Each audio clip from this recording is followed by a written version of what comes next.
แล้วนาโอ้ดวงมาลาบานสมแสงทองสงสัย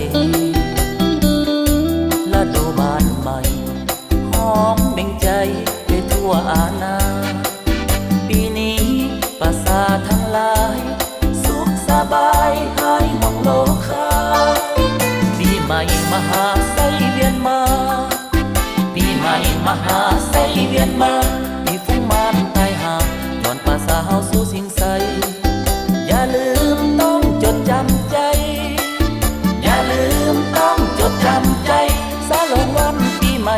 ยิ่งควรใจสาลาวอาหารโอ้งามวิไลปีใหม่เวียนมาแล้วเอ่ยทราบข่าวเฮาเคยเสยสมแสงทองส่งลงเมื่อกินเจ้าส่งหอมกินสมไปทั่วอาณาภูเขาลำเนาแห่งนี้ทุกชีวิตสวยเด่นงามตาปีใหม่ฮิตมาสาวลาวปีใหม่ฮิตมาสาวลาวมาห้อมแหงกันเขาปากไผ่ลีให้หนีออกไป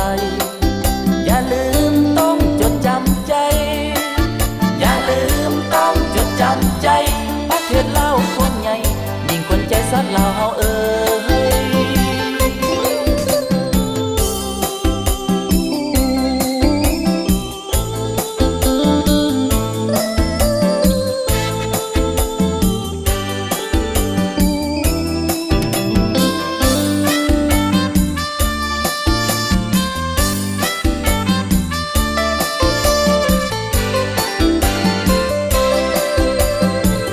โอ้งามวิไล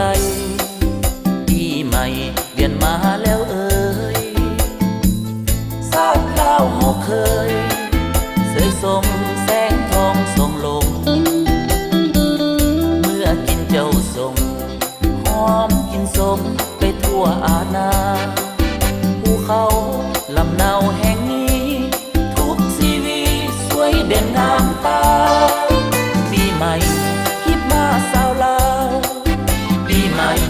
ฮิตมาสาวลาวมาห้อมแหงกันเขาปากไผ่ลีให้หนีออกไปอย่าลืมต้องจดจำใจอย่าลืมต้องจดจำใจประเทศลาวคนใหญ่ยิ่งคนใจสัตว์ลาวเฮาเอ่ย